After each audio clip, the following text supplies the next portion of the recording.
네모난 화면 속 움직이는 팔과 다리, 휘날리는 머리카락, 흘러나오는 목소리와 추억의 음악들.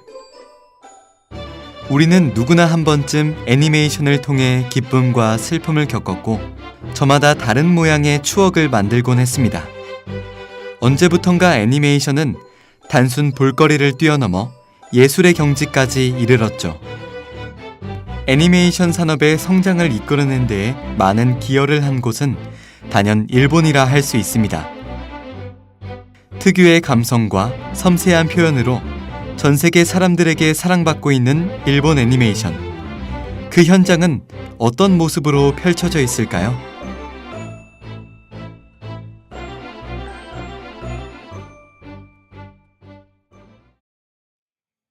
2017년 일본의 한 애니메이션이 전 세계를 휩쓸고 지나갔습니다.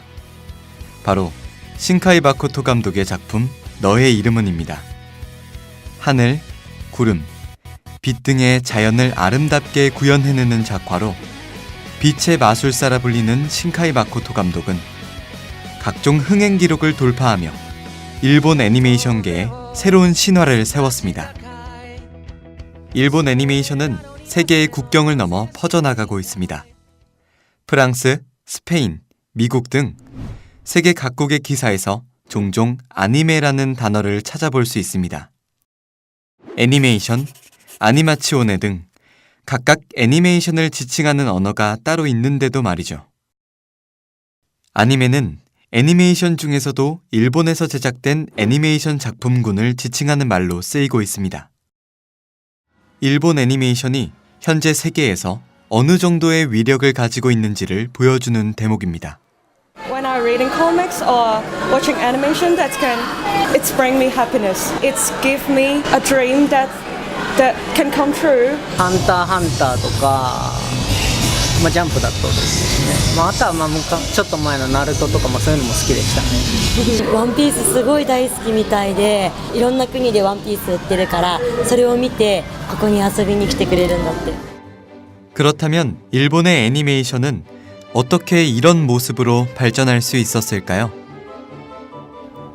일본 애니메이션이 주목받는 점은 무엇보다 전 세대를 아우르는 시청층입니다. 일본 이외의 다른 나라에서는 일반적으로 미취학 아동, 기껏해야 초등학생까지를 시청자 대상 연령으로 제작됩니다. 애니메이션을 상품으로 소비하는 연령층이 대부분 어린이로 제한돼 있기 때문입니다. 1984년 공개된 미야자키 하야오 감독의 바람계곡의 나우시카는 종래의 애니메이션은 어린이용이라는 영화계의 고정관념에 도전한 작품입니다. 이후 에반게리온 등 영어덜트 작품의 잇따른 성공으로 폭넓은 연령층은 일본 애니메이션의 가장 큰 특징이 되었습니다. 이런 점은 해외 팬을 증가시키는 최대 요인으로 손꼽히고 있습니다. 最初はやはり日本も子供向けにっていうところがあったんですけど、より高い年齢層、要はドラマとして複雑な物語や要素や人間関係なんかをより絡めたものが作られるようになってきて、初期の例でいうと宇宙戦艦ヤマトとかね、ガンダムとか広がって物語っていうところを考えた時に大人向けにちゃんと構成されているものがたくさんあるっていうのはアニメの日本のアニメーションの特徴かもしれないですね. 일본 애니메이션이 발전할 수 있었던 계기는 무엇인가요? 라는 질문에 공통적으로 돌아오는 답변이 있습니다. 바로 만화의 신 테즈카 오사무입니다. 테즈카 오사무는 일본 만화의 대표라 할 수 있는 우주소년 아톰의 작가이자 애니메이션 감독인데요. 아톰은 1963년 일본 최초의 본격적인 TV 아니메 시리즈로 방영된 TV 시리즈의 주인공입니다. 이미 만화가로서 부동의 인기를 누리고 있던 테즈카 오사무는 디즈니의 감명을 받아 일본 최초로 TV 애니메이션을 만들게 됩니다. 아톰은 당시 매주 1회, 1화 30분, 연속 방영이라는 형태로 방영됐는데요. 현재까지도 일본 애니메이션은 대부분 이 방식을 기반으로 방영되고 있고 일본 애니메이션의 가장 큰 특징으로 자리 잡았습니다.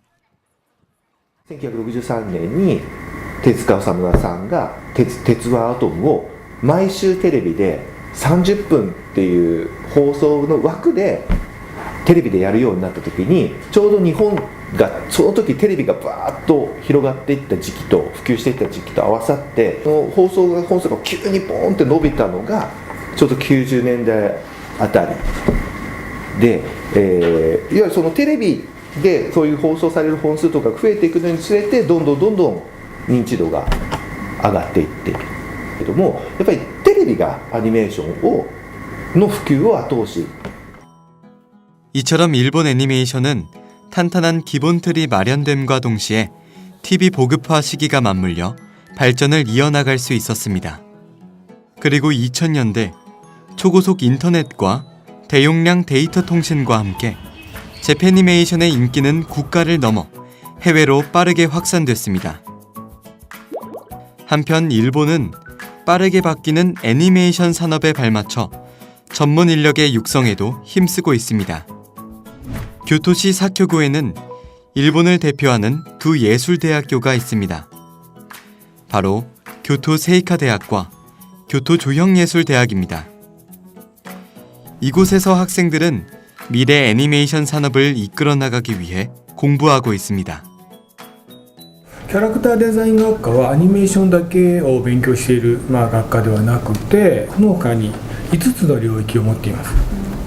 アニメーション、それから、CG、3DCG ですね、ゲーム、それとキャラクターのイラスト、それともう一個プロデュースという5つの領域を持っている。いや、商業アニメーションっていう市場自体が職業として細分化してるんですよ。大学にや専門学校に入る段階でこういうのをやってみたいなっていうのがある人にとっては専門分化された方が。 고도로 분업화되어 있는 애니메이션 제작 특성에 맞춰 교육 또한 세분화한 것인데요. 덕분에 학생들은 적성에 맞는 부분을 집중적으로 배울 수 있습니다. 특히 교토 조형예술대학교에서는 세분화된 작업 과정에 대해 전반적인 이해를 돕는 교육도 진행하고 있습니다. ここの学科の特色としては、ワンストップでアニメーションを作る、商業ベースのアニメーションのワークフローにのっとってワンストップで作るっていうことをやってるのがこの最大の特徴なんです。ここのアニメーションの日本のアニメーションはその先ほども言いました細分化していろいろエキスパートがその市場の業界の中にいるんですが、それぞれのところを勉強するんではなくて、アニメーションということを商業ベースのワークフローにのっとって作る。 일본 애니메이션, 그 다채로움, 강렬함, 압도감, 즐거움은 상당히 매력적입니다. 세계는 그 매력에 열광하죠. 미야자키 하야오 감독은 말했습니다. 미래의 시작은 언제나 즐거운 상상에 있다. 그 언젠가 소년소녀였던 우리에게 있어 애니메이션은 상상을 실현시켜주는 도구죠. 애니메이션은 움직이는 일련의 그림으로 우리의 미래를 그려나갑니다. 세계가 일본 애니메이션에 열광하는 것은 바로 이런 이유 때문이지 않을까요?